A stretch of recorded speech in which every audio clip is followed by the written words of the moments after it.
La Bible déclare que depuis le temps de Jean-Baptiste, le royaume des cieux est devenu forcé. Seuls les violents qui s'en emparent.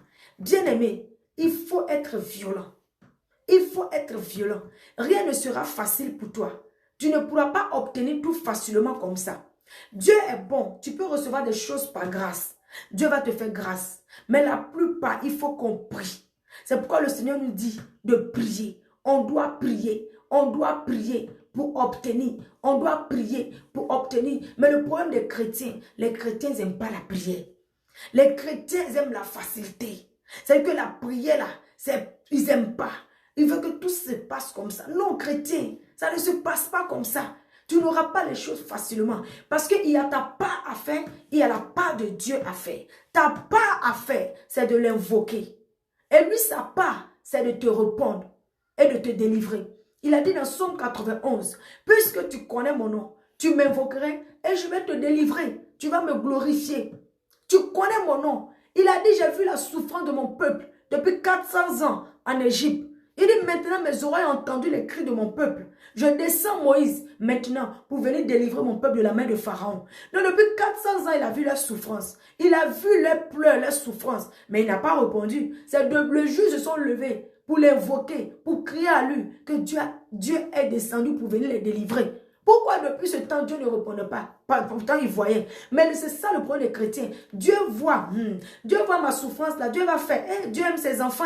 Dieu ne va pas me laisser tomber. Dieu va faire. Bien-aimé, tu auras tes yeux pour pleurer si tu ne te lèves pas dans la prière. Si tu ne te lèves pas dans la prière, si tu ne te lèves pas pour chercher Dieu, tu auras tes yeux pour pleurer. Parce que Dieu a sa part à faire. Toi, tu as ta part à faire. Quand le Seigneur a libéré son peuple de l'Égypte, il leur a dit, je vous donne Canaan, là où il coule le miel et le lait. Allez-y. Quand ils sont arrivés, il y avait des géants qui étaient à Canaan. Ils ont dit, il y a des géants ici. Dieu dit oui, je vous ai donné Canaan. Alors terrassez les géants. Combattez-les pour posséder Canaan. C'est comme ça. Le Seigneur te donne la chose. Mais tu dois aussi faire ta part pour entrer en possession de cette grâce-là. Il y a ta part à faire pour entrer en possession de cette bénédiction. Bien-aimé, il y a ta part à faire pour entrer dans cette grâce.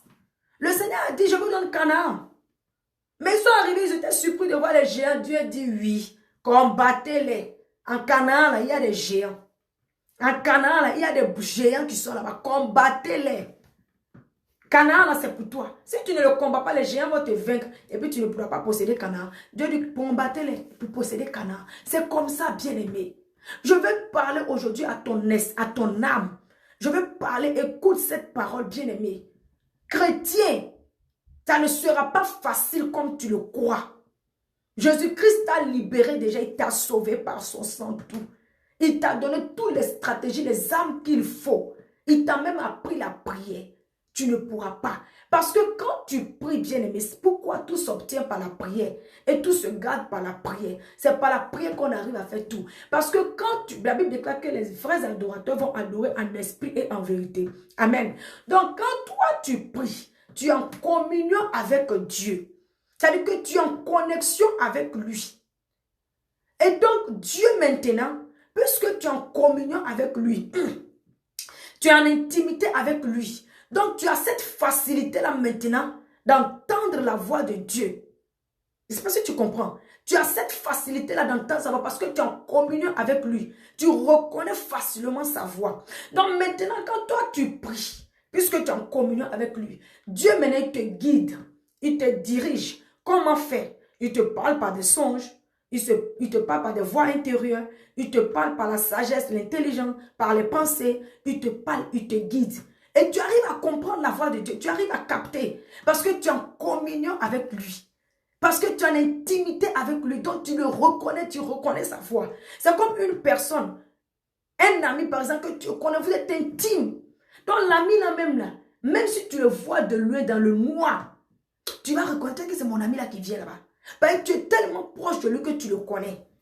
Tu es tellement proche de lui que tu le connais. C'est comme ça avec Dieu. Donc c'est ça, c'est pourquoi on dit c'est par la prière que tout se passe. Parce que quand tu es en communion avec Dieu, tu as cette facilité de reconnaître la voix de Dieu, de reconnaître Dieu dans ton savoir, de le reconnaître. Donc quand il te dit quelque chose, dans le rêve, quand tu te réveilles, ça c'est la voix de Dieu. Dieu me dit de faire ça. Dieu me dit de faire ça. Quand il te parle par les pensées, tu arrives à reconnaître. Mais quand tu es déconnecté de Dieu, tu ne pries pas. Tu es là comme ça, comme poulet sans propriétaire. Tout le monde peut te prendre pour faire son kedjenou pour manger. Tout le monde peut te prendre pour faire son kedjenou pour manger. Tout le monde peut te braiser pour te manger parce que tu n'as pas de propriété. Tu n'as pas de propriété, bien-aimé. Aimez la prière. Aimez la prière. Oubliez à faire de Jésus, il a tout accompli. Nous tous, on croit en ça. Mais la vérité est que si tu ne te lèves pas, ce sont les violents qui s'en emparent. Si tu ne te lèves pas, si tu ne pries pas, tu n'es pas en communion avec Dieu, tu ne vas pas accomplir ta destinée. Oubliez votre histoire là pour dire que, mais ceux-là qui ne sont pas des chrétiens, là, qu'ils arrivent à construire leur vie, ils prospèrent, ils réussissent. Écoute-moi très bien. La Bible déclare que Satan est tombé sur la terre. Il fait la guerre aux enfants. Il fait la guerre à ceux qui gardent les commandements de Dieu, à ceux qui témoignent de Jésus-Christ. C'est à ceux-là que Jésus-Christ fait la guerre. C'est à ceux-là que le diable fait la guerre. Il fait la guerre aux enfants de Dieu. Ceux qui sont nés de nouveau, qui gardent la parole de Dieu, qui croient en l'œuvre que Christ a achevée à la croix, qui croient en Jésus-Christ. C'est à eux que le diable fait la guerre. Ceux-là que tu dis reçu la vie facilement, tout va bien là. Il ne leur fait rien. Eux, ils sont déjà dans son filet. Il n'a plus besoin d'eux. Il n'a plus besoin d'eux. Ils sont déjà dans son filet. Parce qu'il sait très bien que s'il meurt comme ça, où ils vont se retrouver. Mais toi, tu es né de nouveau, tu es sauvé. Donc l'ennemi va te faire la guerre. Il va te faire la guerre. Donc c'est pourquoi tu dois demeurer en prière. Tu dois être en connexion avec ton Dieu pour pouvoir accomplir ta destinée. Pour pouvoir accomplir ta destinée. Parce que Dieu, lui, va te guider. Il va te conduire. Tu vas entendre sa voix. Sinon, bien aimé, tu vas tourner en rond. Et tu seras tout le temps frustré. Arrête la paresse spirituelle. Arrête la paresse spirituelle. Arrête la paresse spirituelle. Prie, demande à Dieu de t'accorder la grâce de devenir un homme et une femme de prière. Accorde, prie. Ça aussi, c'est un sujet de prière. On demande ça à Dieu et Dieu accorde. On demande ça à Dieu et Dieu accorde. Amen, bien-aimé. Amen. Donc, réveillez-vous dans la prière. Réveillez-vous. Réveillez-vous. Tout s'obtient par la prière. On devient tout par la prière. Sans la prière, tu ne pourras pas. Parce que la prière, c'est la communion avec Dieu.